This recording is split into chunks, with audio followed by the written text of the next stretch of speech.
So, someone who's trying to learn a roller, yeah, how would I go about doing it? Okay, great question. So he's asking about how to learn about throwing rollers, and what I like to tell people is it's basically just it's an anhyzer that you throw into the ground on purpose, and just like I was telling you guys, it's a wrist control, and just like you would a backhand or an anhyzer or a hyzer, you control your angle like that. You just control your angle before you throw. So you say, all right, I want to throw like this, and it's pretty much the same motion. You have to come up a little bit, arcing, to try and get the downward motion. So it's a little different. You're not coming flat across. You're coming back. You're kind of coming up a little bit, so it's a little bit different. But the concept of holding your disc on the same angle as you go back. So you're going back like this, and everything's the same, but you're kind of coming up a little bit as opposed to flat across, because you want to come up and then roll it down.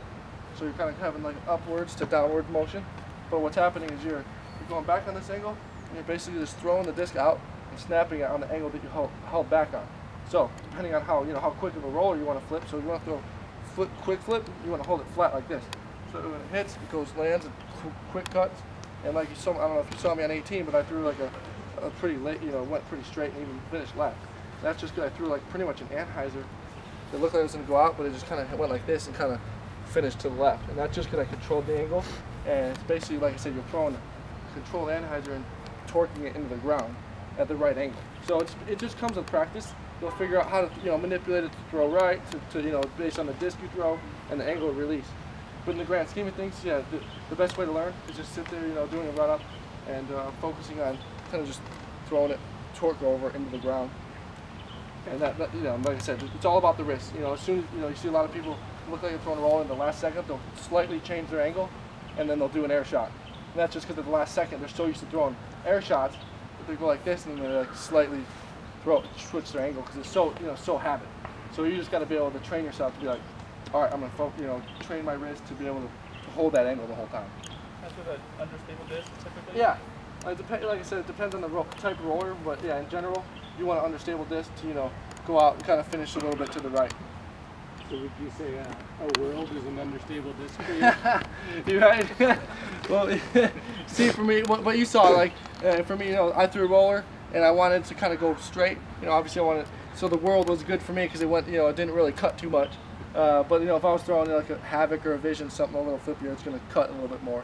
But I was throwing it for more of a distance roller, as opposed to a quick flip roller. So that's why I chose the world. It's a little bit, it's going to hold a little bit straighter because it's the more stable the disc, the straighter it's going to go, as opposed to flippier discs are going to cut a lot harder to the right if you're a backhand righty. So when I throw a roller, it's probably just because I don't have enough arm speed. I've got to get it down fairly quick. If I try to throw an air shot, get it out there a ways before it hits, it doesn't have enough velocity to really carry. Am I evaluating that right? Yeah. I mean, so the roller, yeah, you don't want to actually. I would say the typical rollers, you're landing about 60 to 80 feet out in front of you. You're not throwing it like, if you're landing at 20, 30 feet in front of you, you're not going to get much distance. Right. You want to control the angle and really, you're throwing, like I said, it's an air shot basically. It's an air shot with the angle and too much angle basically. Not too much angle, but because you're trying to do it. But you're throwing. So a lot of people, what they do is they start throwing down right away. You're throwing out then down. So yeah. That's based. Your arm motion does that. So as soon as if you do that, as soon as you go like that, just straight to the ground, it's going to go right in the ground. But if you go kind of up in gentle motion like that, that's when you're going to get the right angle. And you just have to you'll have to just mess with it, and it's all about disc stability too.